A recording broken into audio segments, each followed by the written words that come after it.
Greens everyone, I'm Record Second, and welcome to the things they missed in 21W05A, the 7th snapshot for Minecraft 1.17, the Caves and Cliffs update.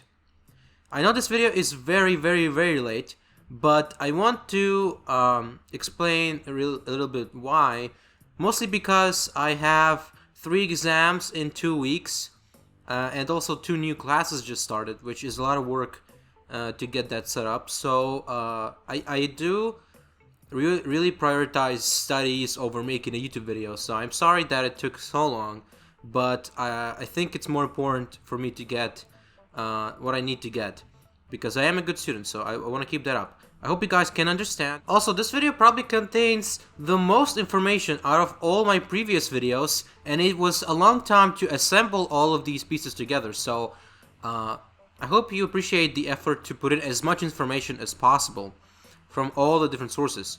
So with that out of the way, I'll remind you again that this series does not review the whole snapshot, but only the interesting things about it and little details that most reviewers missed, which I do not guarantee that this information has not been seen by you in a different video, but it is very much possible that you'll see and hear something new today that you haven't seen or heard before. So with that very long intro out of the way, let's just begin with the features. And I'm here because there's a lot of features to all of these features, and I said features too many times, but we're going to get to all of this stuff later. First, let's start with powdered snow because it has a couple of changes.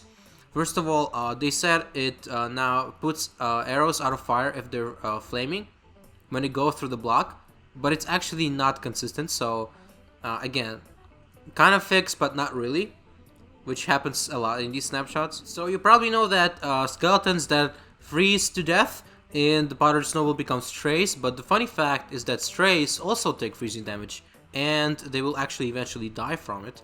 And the last thing about mobs, or should I say entities, is that foxes can now walk on it, as well as silverfish, endermites, and rabbits. And another thing about this block in particular is that you can move it now with pistons. That's pretty much it about the powdered snow. Now let's talk about the Skulk Sensor. There's a lot of new events added, but there's also some clarity that needs to be explained, because all these things are, as you know, very convoluted sometimes. So as you can see, Shulkers can now activate it, which is interesting. So one bug that I think you guys probably have seen if you play 1.16 is that a lot of the baby mobs walking up blocks, and if there was a one block on top of them, they would take damage doing that, like piglins for example. I have seen that happen a lot of times. Finally fixed. Also finally fixed, which was not fixed in the last snapshot. Baby mobs that grow up in one block spaces or tight spaces, when they grow up they no longer take damage. Actually, this is a weird fix. I've seen some people, for example, I've seen Sazuma Void experience really strange lag when the babies grew up, but when he relocked into the game, it was all good. So it might need to be tweaked, but I just wanted to let you know that that might happen for you. Let's now talk about copper. So the big change with copper is, besides the name changes and stuff, it actually now works as a random tick event, which means if I change the random tick speed game rule, that will affect how fast copper will oxidize. So it's much easier to control now. Let's go back to Shulkers, and I'll tell you a couple more interesting facts about them. There will be a couple fixes with these. In the last snapshot, you could also be attached to the lid of the Shulker. For example, if it closed and opened back up, it would actually attach my hitbox to it. And upon generating in end cities, Shulkers would have a strange rotation, which was obviously not right because they're supposed to be aligned with as a block. So that was fixed, as well as villages only generating at y equals 0, which if you've seen a Sky Island worlds, you would see that the villages go down all the way to bedrock and into the void, and generate kind of at ground level there, considering the void ground level. And according to this changelog, that no longer happens. So, more about Skulk Sensors. There are a lot of changes, and I have a whole list here. Let me just read it out for you, and I consider those the more interesting ones. So mob interactions were kind of confusing, and a lot of people didn't understand what that really means. But again, as everything else with Skulk Sensors, it has to create a vibration. As an example, fixing iron golems with iron ingots is considered a mob interaction, and therefore will be detected by a Skulk Sensor as such. It also now detects flying mobs and fire charges, which I showed off in one of the previous videos, did not work at that point in time. It also detects entities eating, which means not only players, because as you know, foxes, for example, can also eat, and it should be detected the same way for the Skulk Sensor as a player eating. And Enderman placing and breaking blocks actually is treated the same as players placing and breaking blocks, and will be detected the same way. Also, extinguishing fire is not detectable, as well as squids swimming, and that includes glow squids, as well as breaking bee-related blocks, which was a weird bug, and projectile shooting by ghasts and dragons. It now also doesn't keep triggering at a flame arrow before flame arrows would constantly set off a pulse, and it would make a very fast clock with the sensor. No longer does that.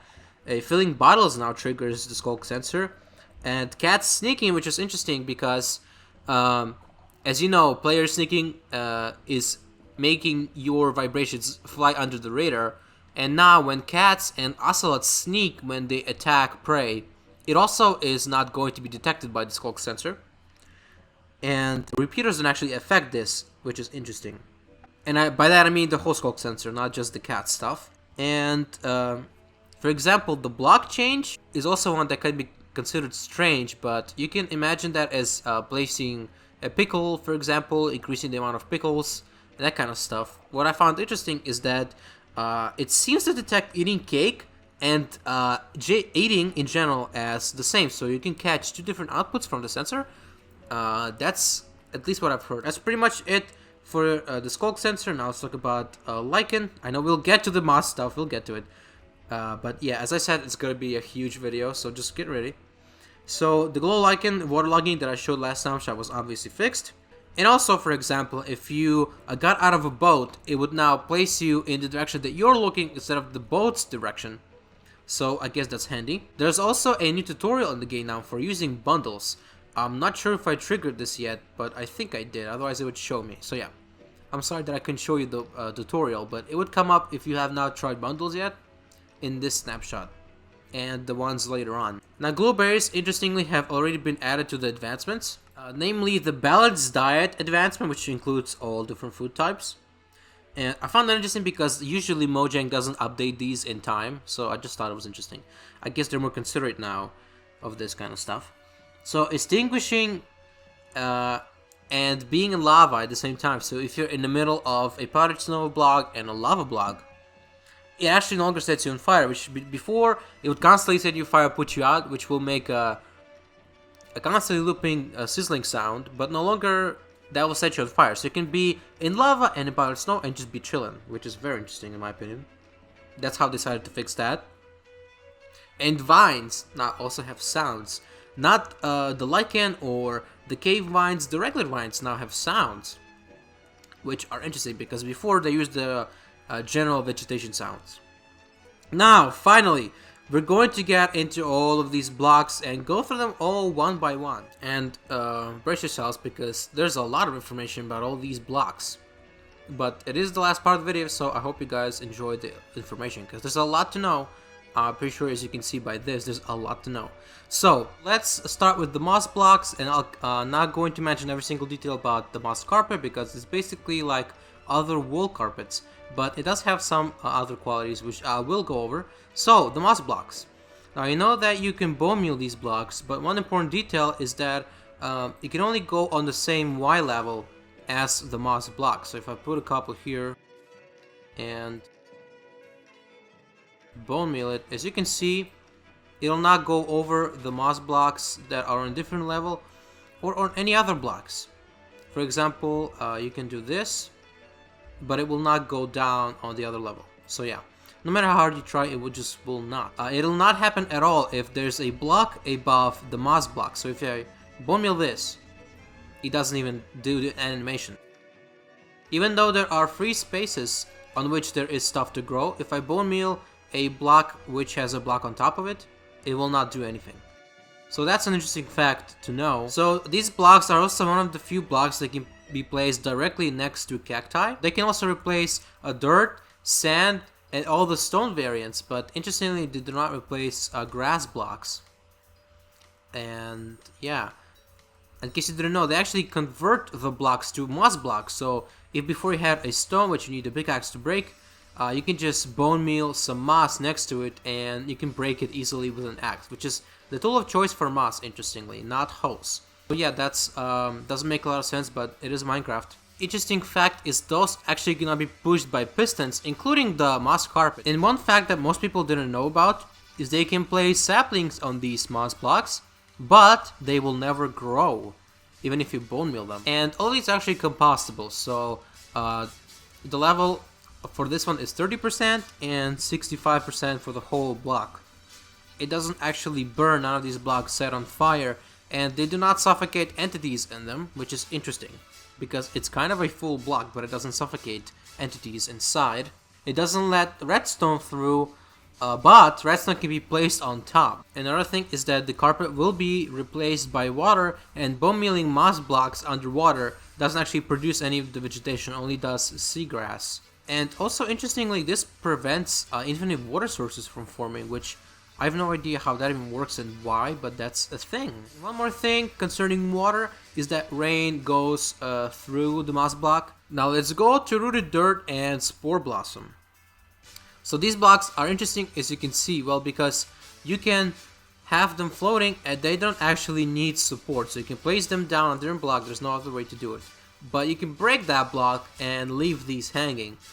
And this is not cheating, you can just do this in survival as of now, as of this snapshot at least. And roots can actually interestingly be moved by pistons, which shouldn't make sense, but hey, who am I to tell you? That's Minecraft for you. And in terms of composting, roots will give you 30% chance, and the spore blossom will be 65% chance.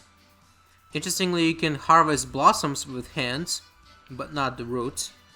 And as moss, the spore blossoms can be placed next to cacti with no problem.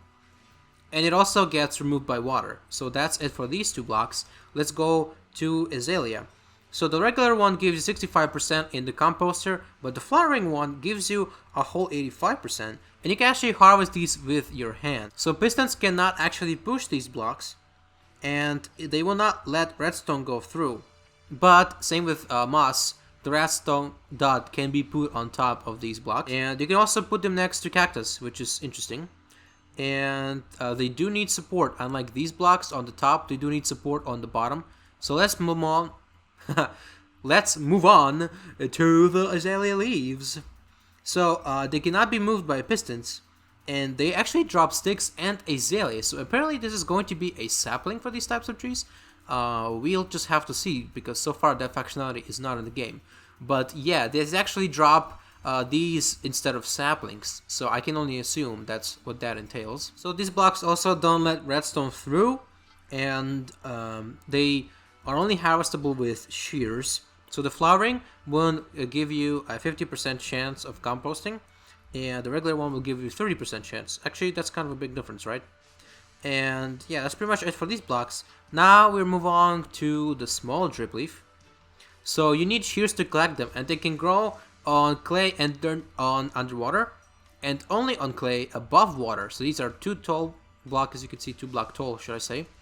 And breaking these actually removes water, at least as of this snapshot, which is an interesting bug. They'll give you 30% chance of adding to the composting level. As of this snapshot, you can actually grow them, and that will break the blocks on top. You can literally break any block, and if it breaks the shulker blocks, it'll actually not drop any of the items, which would be very unfortunate. But as you know, they fixed this in the later snapshot. And this also is one of the other blocks here that can be placed next to cactus. Interesting trend, right? So the big drip leaf. This one has an interesting collision box, but obviously because you're supposed to be able to stand on it. So yeah, it does have an interesting collision box, as you can see. It shows here with the hitbox. I'm just trying to time it right. So it has different hitboxes, obviously, when you stand on it, to let you fall through it. as you can see right here. I thought it broke for a second. And this one can also be placed next to the cactus. What is going on? And interesting thing, Vexes can activate this, so if a Vex kind of collides with this, it actually tilts the drip leaf, which is weird because the Vex is supposed to be going through blocks. Apparently, that's probably an inconsistency, but whatever. And finally, the last feature, yay!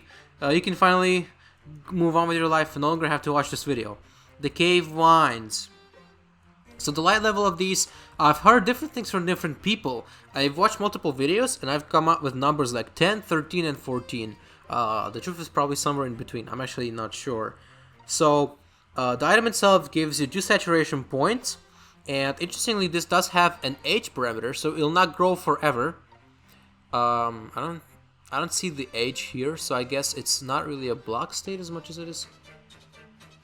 Maybe it's actually on here. Yeah, this one says age, so never mind. So it's kind of similar to kelp when it will not grow forever, seemingly. So that's that. Putting them in the composter will give you 30% chance of advancing a level. And they don't actually drop as blocks themselves because it's a glowberry. And that's how you place the blocks. They'll be removed by water, and unlike the nether mines, they're not climbable. And they can also be placed next to a cactus. And that's pretty much all I have to say about all these blocks. That was a long video, but I hope you guys can forgive me for being so late, and that you actually enjoyed this video and you've heard a lot of interesting new stuff. I made sure to compile as many facts as possible, and I hope I didn't get anything wrong. So yeah, thank you guys as always for watching this video. Don't forget to smash subscribe, ring my bell, and as always, stay